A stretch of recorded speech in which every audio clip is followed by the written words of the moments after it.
मन की बात आकाशवाणी के माध्यम से माननीय प्रधानमंत्री श्री नरेंद्र मोदी अपने मन की बात साझा करेंगे। तो आइए सुनते हैं प्रधानमंत्री जी से मन की बात। मेरे प्यारे देशवासियों, नमस्कार। मन की बात यानी आपके साथ मिलने का एक शुभ अवसर, और अपने परिवारजनों के साथ जब मिलते हैं तो कितना सुखद होता है, कितना संतोषदायी होता है। मन की बात के द्वारा आपसे मिलकर मैं यही अनुभूति करता हूं। और आज तो हमारी साझा यात्रा का ये 108वां एपिसोड है।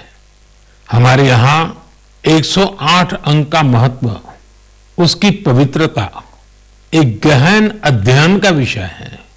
माला में 108 मन के, 108 बार जप, 108 दिव्य क्षेत्र, मंदिरों में 108 सीढ़ियां, 108 घंटियां, 108 का ये अंक असीम आस्था से जुड़ा हुआ है। इसलिए मन की बात का 108वां एपिसोड मेरे लिए और खास हो गया है। इन 108 एपिसोड्स में हमने जन भागीदारी के कितने ही उदाहरण देखे हैं, उनसे प्रेरणा पाई है। अब इस पड़ाव पर पहुंचने के बाद हमें नए सिरे से नई ऊर्जा के साथ और तेज गति से बढ़ने का संकल्प लेना है। और ये कितना सुखद संयोग है कि कल का सूर्योदय 2024 का प्रथम सूर्योदय होगा। हम वर्ष 2024 में प्रवेश कर चुके होंगे। आप सभी को 2024 की बहुत बहुत शुभकामनाएं। साथियों, मन की बात सुनने वाले कई लोगों ने मुझे पत्र लिखकर अपने यादगार पल साझा किए हैं। ये 140 करोड़ भारतीयों की ताकत है कि इस वर्ष हमारे देश ने कई विशेष उपलब्धियां हासिल की है। इसी साल नारी शक्ति वंदन अधिनियम पास हुआ, जिसकी प्रतीक्षा बरसों से थी। बहुत सारे लोगों ने पत्र लिखकर भारत के 5वीं सबसे बड़ी अर्थव्यवस्था बनने पर खुशी जाहिर की। अनेक लोगों ने मुझे G20 समिट की सफलता याद दिलाई। साथियों, आज भारत का कोना कोना आत्मविश्वास से भरा हुआ है। विकसित भारत की भावना से, आत्मनिर्भरता की भावना से ओतप्रोत है। 2024 में भी हमें इसी भावना और मोमेंटम को बनाए रखना है। दिवाली पर रिकॉर्ड कारोबार ने ये साबित किया कि हर भारतीय वोकल फॉर लोकल के मंत्र को महत्व दे रहा है। साथियों, आज भी कई लोग मुझे चंद्रयान 3 की सफलता को लेकर संदेश भेजते रहे हैं। मुझे विश्वास है कि मेरी तरह आप भी हमारे वैज्ञानिकों और विशेषकर महिला वैज्ञानिकों को लेकर गर्व का अनुभव करते होंगे। साथियों, जब नाटू नाटू को ऑस्कर मिला तो पूरा देश खुशी से झूम उठा। द एलिफेंट विस्परर्स को सम्मान की बात जब सुनी तो कौन खुश नहीं हुआ। इनके माध्यम से दुनिया ने भारत की क्रिएटिविटी को देखा और पर्यावरण के साथ हमारे जुड़ाव को समझा। इस साल स्पोर्ट्स में भी हमारे एथलीटों ने जबरदस्त प्रदर्शन किया। एशियन गेम्स में हमारे खिलाड़ियों ने 107 और एशियन पैरा गेम्स में 111 मेडल जीते। क्रिकेट वर्ल्ड कप में भारतीय खिलाड़ियों ने अपने प्रदर्शन से सबका दिल जीत लिया। अंडर 19 T20 वर्ल्ड कप में हमारी महिला क्रिकेट टीम की जीत बहुत प्रेरित करने वाली है। कई खेलों में खिलाड़ियों की उपलब्धियों ने देश का नाम बढ़ाया। अब 2024 में पेरिस ओलंपिक का आयोजन होगा, जिसके लिए पूरा देश अपने खिलाड़ियों का हौसला बढ़ा रहा है। साथियों, जब भी हमने मिलकर प्रयास किया, हमारे देश की विकास यात्रा पर बहुत सकारात्मक प्रभाव हुआ। हमने आजादी का अमृत महोत्सव और मेरी माटी मेरा देश ऐसे सफल अभियान का अनुभव किया। इसमें करोड़ों लोगों की भागीदारी के हम सब साक्षी हैं। 70,000 अमृत सरोवरों का निर्माण भी हमारी सामूहिक उपलब्धि है।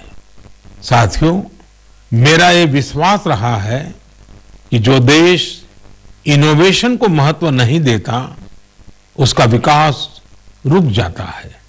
भारत का इनोवेशन हब बनना इस बात का प्रतीक है कि हम रुकने वाले नहीं हैं। 2015 में हम ग्लोबल इनोवेशन इंडेक्स में 81वें रैंक पर थे। आज हमारी रैंक 40 है। इस वर्ष भारत में फाइल होने वाले पेटेंट की संख्या ज्यादा रही, जिनमें करीब 60% डोमेस्टिक फर्म्स के थे। QS एशिया यूनिवर्सिटी रैंकिंग में इस बार सबसे अधिक संख्या में भारतीय यूनिवर्सिटी शामिल हुई है। अगर इन उपलब्धियों की लिस्ट बनाना शुरू करें तो ये कभी पूरी ही नहीं होगी। ये तो सिर्फ एक झलक है। भारत का सामर्थ्य कितना प्रभावी है।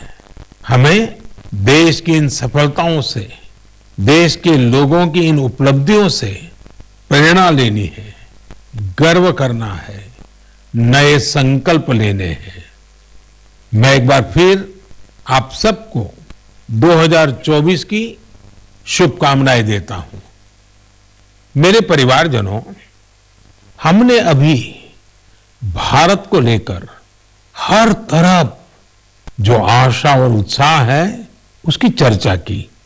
ये आशा और उम्मीद बहुत अच्छी है।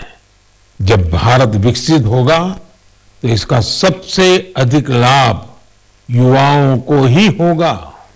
लेकिन युवाओं को इसका लाभ तब और ज्यादा मिलेगा जब वो फिट होंगे। आजकल हम देखते हैं कि लाइफस्टाइल रिलेटेड डिसीज के बारे में कितनी बातें होती हैं। यह हम सभी के लिए, खासकर युवाओं के लिए ज्यादा चिंता की बात है। इस मन की बात के लिए मैंने आप सभी से फिट इंडिया से जुड़े इनपुट भेजने का आग्रह किया था। आप लोगों ने जो रिस्पांस दिया उसने मुझे उत्साह से भर दिया है। नमो ऐप पर बड़ी संख्या में मुझे स्टार्टअप्स ने भी अपने सुझाव भेजे हैं। उन्होंने अपने कई तरह के अनूठे प्रयासों की चर्चा की है। साथियों, भारत के प्रयास से 2023 को इंटरनेशनल ईयर ऑफ मिलेट्स के रूप में मनाया गया। इससे इस क्षेत्र में काम करने वाले स्टार्टअप्स को बहुत सारे अवसर मिले।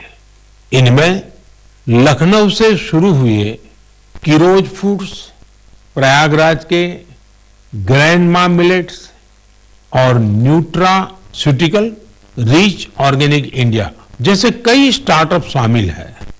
एल्पिनो हेल्थ फूड्स, अबोरियल और किरोज फूड से जुड़े युवा हेल्दी फूड के ऑप्शंस को लेकर नए नए इनोवेशन भी कर रहे हैं। बेंगलुरु के अनबॉक्स हेल्थ से जुड़े युवाओं ने ये भी बताया है कि कैसे वो लोगों को उनकी पसंदीदा डाइट चुनने में मदद कर रहे हैं। फिजिकल हेल्थ को लेकर दिलचस्पी जिस तरह से बढ़ रही है, उससे इस क्षेत्र से जुड़े कोचिज और ट्रेनर्स की डिमांड भी बढ़ रही है। जोगो टेक्नोलॉजी जैसे स्टार्टअप्स इस मांग को पूरा करने में मदद कर रहे हैं। साथियों, आज फिजिकल हेल्थ और वेलबींग की चर्चा तो खूब होती है, लेकिन इससे जुड़ा एक और बड़ा पहलू है मेंटल हेल्थ का। मुझे यह जानकर बहुत खुशी हुई है कि मुंबई के इन्फी हिल और योर दोस्त जैसे स्टार्टअप्स मेंटल हेल्थ और वेलबींग को इंप्रूव करने के लिए काम कर रहे हैं। इतना ही नहीं, आज इसके लिए आर्टिफिशियल इंटेलिजेंस जैसी टेक्नोलॉजी का इस्तेमाल भी किया जा रहा है। साथियों, मैं यहां कुछ ही स्टार्टअप्स का नाम ले सकता हूं। क्योंकि लिस्ट बहुत लंबी है।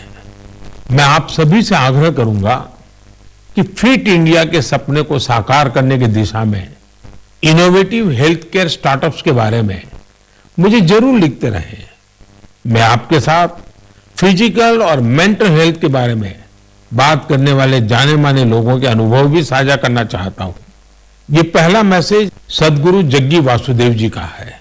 ये फिटनेस विशेष रूप से फिटनेस ऑफ द माइंड यानी मानसिक स्वास्थ्य को लेकर अपने विचार साझा करेंगे। इस मन की बात में मन के स्वास्थ्य पर बात करना हमारा सौभाग्य है। Mental illnesses and how we keep our neurological system are very directly related. How alert, static free and disturbance free we keep our neurological system will decide how pleasant we feel within ourselves. What we call as peace, love, joy, blissfulness, agony, depression, ecstasy, all have a chemical and neurological basis. Pharmacology is essentially trying to fix the chemical imbalance within the body by adding chemicals from outside. Mental illnesses are being managed this way. But we must realize that taking chemicals from outside in the form of medications is necessary when one is in extreme situation. Working for an internal mental health situation or working for an equanimous chemistry within ourselves, a chemistry of peacefulness, joyfulness, blissfulness, is something that has to be brought into every individual's life, into the cultural life of a society and the nations around the world and the entire humanity. It's very important we understand our mental health, our sanity is a fragile privilege. We must protect it, we must nurture it. For this, there are many levels of practices in the yogic system. Completely internalized processes that people can do as simple practices with which they can bring certain equanimity to their chemistry and certain calmness to their neurological system. The technologies of inner well-being is what we call as the yogic sciences. Let's make it happen.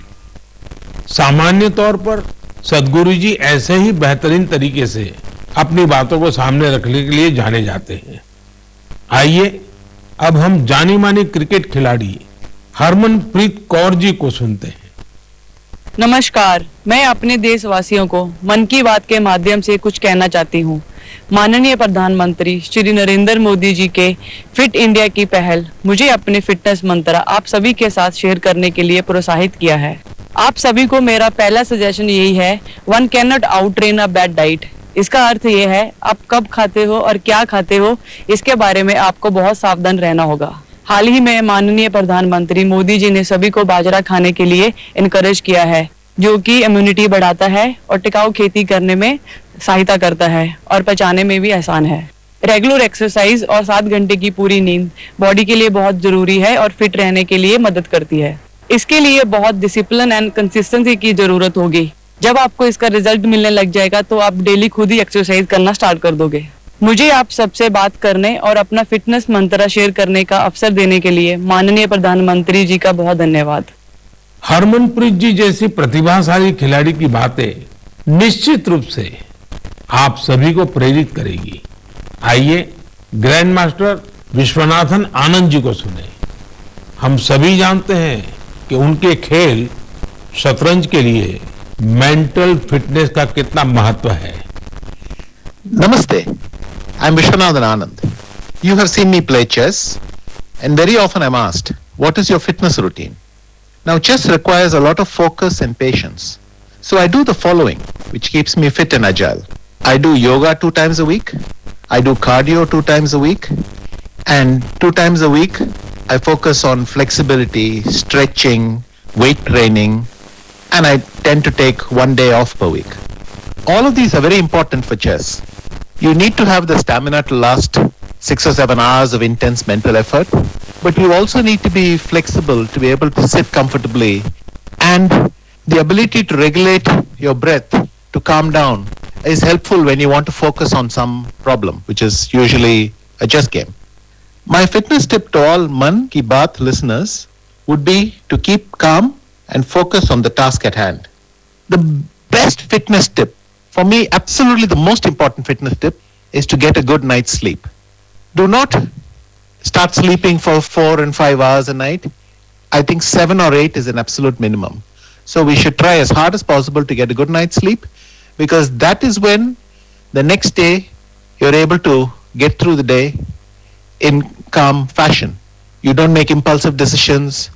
You're in control of your emotions. For me, sleep is the most important fitness tip. आइए अब अक्षय कुमार जी को सुनते हैं। नमस्कार, मैं हूं अक्षय कुमार। सबसे पहले तो मैं हमारे आदरणीय प्रधानमंत्री जी का बहुत शुक्रिया करता हूं कि उनके मन की बात में मुझे भी अपने मन की बात आपको कह पाने का एक छोटा सा मौका मिला। आप लोग जानते हैं कि मैं फिटनेस के लिए जितना पैशनेट हूं, उससे भी कई ज्यादा पैशनेट हूं नेचुरल तरीके से फिट रहने के लिए। मुझे ना ये फैंसी जिम से ज्यादा पसंद है बाहर स्विमिंग करना, बैडमिंटन खेलना, सीढ़ियां चढ़ना, मुद्गर से कसरत करना, अच्छा हेल्दी खाना खाना। जैसे मेरा ये मानना है कि शुद्ध घी अगर सही मात्रा में खाया जाए तो हमें फायदा करता है, लेकिन मैं देखता हूं कि बहुत से यंग लड़के लड़कियां इस वजह से घी नहीं खाते कि कहीं वो मोटे ना हो जाए। बहुत जरूरी है कि हम ये समझें कि क्या हमारी फिटनेस के लिए अच्छा है और क्या बुरा है। डॉक्टर्स की सलाह से आप अपना लाइफस्टाइल बदलो, ना कि किसी फिल्म स्टार की बॉडी देखकर। एक्टर स्क्रीन पे जैसे दिखते हैं वैसे तो कई बार होते भी नहीं है। कई तरह के फिल्टर और स्पेशल इफेक्ट्स यूज होते हैं और हम उसे देखकर अपने शरीर को बदलने के लिए गलत तरह के शॉर्टकट का इस्तेमाल करना शुरू कर देते हैं। आजकल इतने सारे लोग स्टेरॉइड लेकर ये 6 पैक 8 पैक इसके लिए चल पड़ते हैं। यार, ऐसे शॉर्टकट से बॉडी ऊपर से फूल जाती है लेकिन अंदर से खोखली रह जाती है। आप लोग याद रखिएगा कि shortcut can cut your life short. आपको शॉर्टकट नहीं, लॉन्ग लास्टिंग फिटनेस चाहिए। दोस्तों, फिटनेस एक तरह की तपस्या है, इंस्टेंट कॉफी या 2 मिनट का नूडल नहीं है। इस नए साल में अपने आप से वादा करो, नो केमिकल्स, नो शॉर्टकट, कसरत, योग, अच्छा खाना, वक्त पे सोना, थोड़ा मेडिटेशन और सबसे जरूरी, जैसे आप दिखते हो ना, उसे खुशी से एक्सेप्ट करो। आज के बाद फिल्टर वाली लाइफ नहीं, फिटर वाली लाइफ जियो। Take care. जय महाकाल। इस सेक्टर में कई और स्टार्टअप्स हैं, इसलिए मैंने सोचा कि एक युवा स्टार्टअप फाउंडर से भी चर्चा की जाए जो इस क्षेत्र में बेहतरीन काम कर रहे हैं। नमस्कार, मेरा नाम ऋषभ मल्होत्रा है और मैं बैंगलोर का रहने वाला हूं। मुझे ये जानकर बेहद खुशी हुई कि मन की बात में फिटनेस पर चर्चा हो रही है। मैं खुद फिटनेस की दुनिया से बिलोंग करता हूं और बैंगलोर में हमारा एक स्टार्टअप है जिसका नाम है तगड़ा रहो। हमारा स्टार्टअप भारत के पारंपरिक व्यायाम को आगे लाने के लिए बनाया गया है। भारत के पारंपरिक व्यायाम में एक बहुत ही अद्भुत व्यायाम है जो है गदा व्यायाम, और हमारा पूरा फोकस गदा और मुग्दर व्यायाम पर ही है। लोगों को जानकर आश्चर्य होता है कि आप गदा से सारी ट्रेनिंग कैसे कर लेते हैं। मैं ये बताना चाहूंगा कि गदा व्यायाम हजारों साल पुराना व्यायाम है और ये हजारों सालों से भारत में चलता आ रहा है। आपने इसे छोटे बड़े अखाड़ों में देखा होगा और हमारे स्टार्टअप के माध्यम से हम इसे एक आधुनिक फॉर्म में वापस लेके आए हैं। हमें पूरे देश से बहुत प्यार मिला है, बहुत अच्छा रिस्पॉन्स मिला है। मन की बात के माध्यम से मैं ये बताना चाहूंगा कि इसके अलावा भी भारत में बहुत से ऐसे प्राचीन व्यायाम हैं, हेल्थ और फिटनेस से रिलेटेड विधि है जो हमें अपनानी चाहिए और दुनिया में आगे भी सिखानी चाहिए। मैं फिटनेस की दुनिया से हूं तो आपको एक पर्सनल टिप देना चाहूंगा। गदा व्यायाम से आप अपना बल, अपनी ताकत, अपना पोस्चर और अपनी ब्रीदिंग को भी ठीक कर सकते हैं। तो गदा व्यायाम को अपनाएं और इसे आगे बढ़ाएं। जय हिंद। साथियों, हर किसी ने अपने विचार रखे हैं, लेकिन सबका एक ही मंत्र है, हेल्दी रहें, फिट रहें। 2024 की शुरुआत करने के लिए आपके पास अपनी फिटनेस से बड़ा संकल्प और क्या होगा। मेरे परिवारजनों, कुछ दिन पहले काशी में एक एक्सपेरिमेंट हुआ था जिसे मैं मन की बात के श्रोताओं को जरूर बताना चाहता हूं। आप जानते हैं कि काशी तमिल संगमम में हिस्सा लेने के लिए हजारों लोग तमिलनाडु से काशी पहुंचे थे। वहां मैंने उन लोगों से संवाद के लिए artificial intelligence AI tool Bhashini का सार्वजनिक रूप से पहली बार उपयोग किया। मैं मंच से हिंदी में संबोधन कर रहा था, लेकिन AI टूल भाषिणी की वजह से वहां मौजूद तमिलनाडु के लोगों को मेरा वही संबोधन उसी समय तमिल भाषा में सुनाई दे रहा था। काशी तमिल संगमम में आए लोग इस प्रयोग से बहुत उत्साहित दिखे। वो दिन दूर नहीं जब किसी एक भाषा में संबोधन हुआ करेगा और जनता रियल टाइम में उसी भाषण को अपनी भाषा में सुना करेगी। ऐसा ही फिल्मों के साथ भी होगा। जब जनता सिनेमा हॉल में AI की मदद से रियल टाइम ट्रांसलेशन सुना करेगी, आप अंदाजा लगा सकते हैं कि जब ये टेक्नोलॉजी हमारे स्कूलों, हमारे अस्पतालों, हमारी अदालतों में व्यापक रूप से इस्तेमाल होने लगेगी तो कितना बड़ा परिवर्तन आएगा। मैं आज की युवा पीढ़ी से आग्रह करूंगा कि रियल टाइम ट्रांसलेशन से जुड़े AI टूल्स को और एक्सप्लोर करें, उन्हें 100% फुल प्रूफ बनाएं। साथियों, बदलते हुए समय में हमें अपनी भाषाएं बचानी भी है और उनका संवर्धन भी करना है।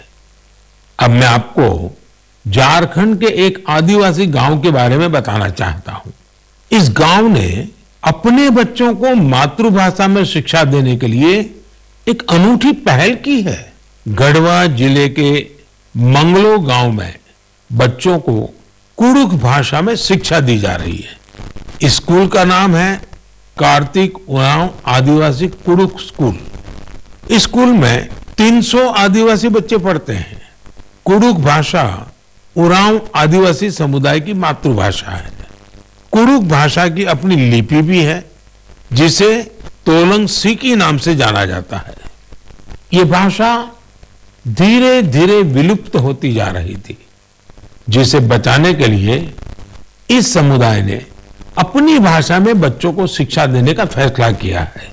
इस स्कूल को शुरू करने वाले अरविंद उरांव कहते हैं कि आदिवासी बच्चों को अंग्रेजी भाषा में दिक्कत आती थी, इसलिए उन्होंने गांव के बच्चों को अपनी मातृभाषा में पढ़ाना शुरू कर दिया।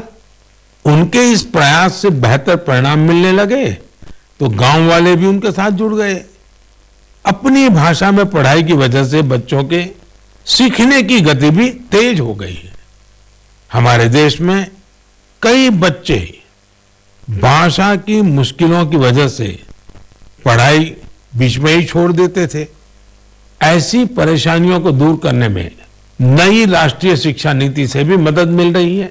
हमारा प्रयास है कि भाषा किसी भी बच्चे की शिक्षा और प्रगति में बाधा नहीं बननी चाहिए।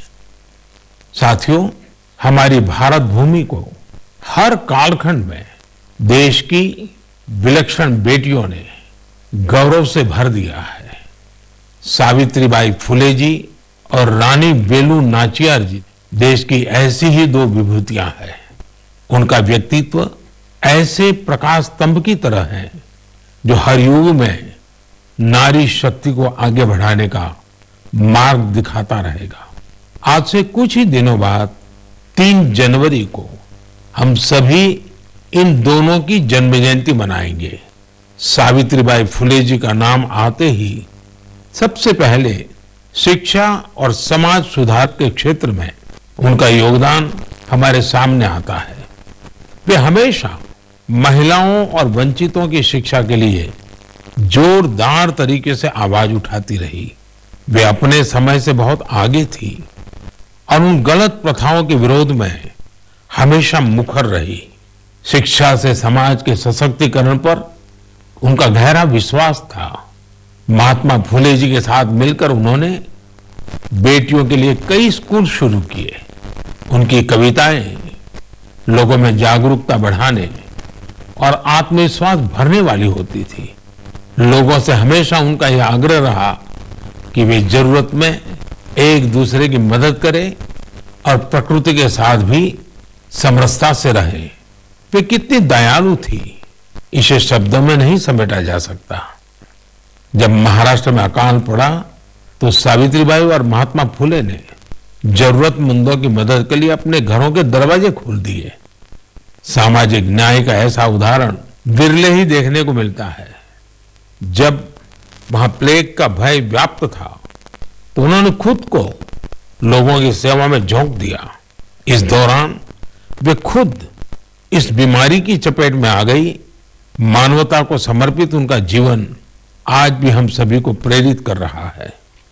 साथियों, विदेशी शासन के खिलाफ संघर्ष करने वाली देश की कई महान विभूतियों में से एक नाम रानी वेलु नाचियार का भी है। तमिलनाडु के मेरे भाई बहन आज भी उन्हें वीरा मंगई यानी वीर नारी के नाम से याद करते हैं। अंग्रेजों के खिलाफ रानी वेलु नाचियार जिस बहादुरी से लड़ी और जो पराक्रम दिखाया वो बहुत ही प्रेरित करने वाला है। अंग्रेजों ने शिवगंगा साम्राज्य पर हमले के दौरान उनके पति की हत्या कर दी थी, जो वहां के राजा थे। रानी वेलु नाचियार और उनकी बेटी किसी तरह दुश्मनों से बच निकली थी। वे संगठन बनाने और मरूद ब्रदर्स यानी अपने कमांडरों के साथ सेना तैयार करने में कई सालों तक जुटी रही। उन्होंने पूरी तैयारी के साथ अंग्रेजों के खिलाफ युद्ध शुरू किया और बहुत ही हिम्मत और संकल्प शक्ति के साथ लड़ाई लड़ी। रानी वेलु नाचियार का नाम उन लोगों में शामिल है जिन्होंने अपनी सेना में पहली बार ऑल विमेन ग्रुप बनाया था। मैं इन दोनों वीरांगनाओं को श्रद्धा सुमन अर्पित करता हूं। मेरे परिवारजनों, गुजरात में डायरा की परंपरा है। रात भर हजारों लोग डायरा में शामिल होकर के मनोरंजन के साथ ज्ञान को अर्जित करते हैं। इस डायरा में लोक संगीत, लोक साहित्य और हास्य की त्रिवेणी हर किसी के मन को आनंद से भर देती है। इस डायरा के एक प्रसिद्ध कलाकार हैं भाई जगदीश त्रिवेदी जी। हास्य कलाकार के रूप में भाई जगदीश त्रिवेदी जी ने 30 साल से भी ज्यादा समय से अपना प्रभाव जमा रखा है। हाल ही में भाई जगदीश त्रिवेदी जी का मुझे एक पत्र मिला और साथ में उन्होंने अपनी एक किताब भी भेजी है। किताब का नाम है social audit of social service. एक किताब बड़ी अनूठी है। इसमें हिसाब किताब है। ये किताब एक तरह की बैलेंस शीट है। पिछले 6 सालों में भाई जगदीश त्रिवेदी जी को किस किस कार्यक्रम से कितनी आय हुई और वो कहां कहां खर्च हुआ, इसका पूरा लेखा जोखा किताब में है। ये बैलेंस शीट इसलिए अनोखी है क्योंकि उन्होंने अपनी पूरी आय एक एक रुपया समाज के लिए, स्कूल, हॉस्पिटल, लाइब्रेरी, दिव्यांगजनों से जुड़ी संस्थाओं, समाज सेवा में खर्च कर दिया। पूरे 6 साल का हिसाब है। जैसे किताब में एक स्थान पर लिखा है 2022 में उनको अपने कार्यक्रमों से आय हुई 2,35,79,674 रुपये और उन्होंने स्कूल, हॉस्पिटल, लाइब्रेरी पर खर्च किए 2,35,79,674 रुपये। उन्होंने 1 रुपया भी अपने पास नहीं रखा। दरअसल इसके पीछे भी एक दिलचस्प वाक्य है। हुआ यूं कि एक बार भाई जगदीश त्रिवेदी जी ने कहा कि जब 2017 में वो 50 साल के हो जाएंगे तो उसके बाद उनके कार्यक्रमों से होने वाली आय को वो घर नहीं ले जाएंगे बल्कि समाज पर खर्च करेंगे। 2017 के बाद से अब तक वो लगभग 8.25 करोड़ रुपए अलग अलग सामाजिक कार्यों पर खर्च कर चुके हैं। एक हास्य कलाकार अपनी बातों से हर किसी को हंसने के लिए मजबूर कर देता है, लेकिन वो भीतर कितनी संवेदनाओं को जीता है, ये भाई जगदीश त्रिवेदी जी के जीवन से पता चलता है। आपको ये जानकर हैरानी होगी कि उनके पास पीएचडी की 3 डिग्रियां भी है। वो 75 किताबें लिख चुके हैं, जिनमें से कई पुस्तकों को सम्मान भी मिला है। उन्हें सामाजिक कार्यों के लिए भी कई पुरस्कारों से सम्मानित किया जा चुका है।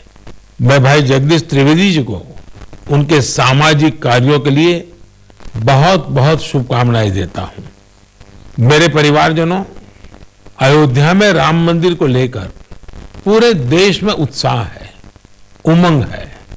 लोग अपनी भावनाओं को अलग अलग तरह से व्यक्त कर रहे हैं। आपने देखा होगा, बीते कुछ दिनों में श्री राम और अयोध्या को लेकर कई सारे नए गीत, नए भजन बनाए गए हैं। बहुत से लोग नई कविताएं भी लिख रहे हैं। इसमें बड़े बड़े अनुभवी कलाकार भी हैं, तो नए उभरते युवा साथियों ने भी मन को मोह लेने वाले भजनों की रचना की है। कुछ गीतों और भजनों को तो मैंने भी अपने सोशल मीडिया पर शेयर किया है। ऐसा लगता है कि कला जगत अपनी अनूठी शैली में इस ऐतिहासिक क्षण का सहभागी बन रहा है। मेरे मन में एक बात आ रही है कि क्या हम सभी लोग ऐसी सारी रचनाओं को एक कॉमन हैशटैग के साथ शेयर करें। मेरा आपसे अनुरोध है कि हैशटैग श्री राम भजन के साथ आप अपनी रचनाओं को सोशल मीडिया पर शेयर करें। ये संकलन भावों का, भक्ति का ऐसा प्रवाह बनेगा जिसमें हर कोई राममय हो जाएगा। मेरे प्यारे देशवासियों, आज मन की बात में मेरे साथ बस इतना ही। 2024 अब कुछ ही घंटे दूर है। भारत की उपलब्धियां हर भारतवासी की उपलब्धि है। हमें पंच प्राणों का ध्यान रखते हुए भारत के विकास के लिए निरंतर जुटे रहना है। हम कोई भी काम करें, कोई भी फैसला ले, हमारी सबसे पहली कसौटी यही होनी चाहिए कि इससे देश को क्या मिलेगा, इससे देश का क्या लाभ होगा। राष्ट्र प्रथम, नेशन फर्स्ट, इससे बड़ा कोई मंत्र नहीं। इसी मंत्र पर चलते हुए हम भारतीय अपने देश को विकसित बनाएंगे, आत्मनिर्भर बनाएंगे। आप सभी 2024 में सफलताओं की नई ऊंचाई पर पहुंचे। आप सभी स्वस्थ रहें, फिट रहें, खूब आनंद से रहें, मेरी यही प्रार्थना है। 2024 में हम फिर एक बार देश के लोगों की नई उपलब्धियों पर चर्चा करेंगे। बहुत बहुत धन्यवाद। मन की बात आकाशवाणी के माध्यम से माननीय प्रधानमंत्री श्री नरेंद्र मोदी अपने मन की बातें साझा कर रहे थे।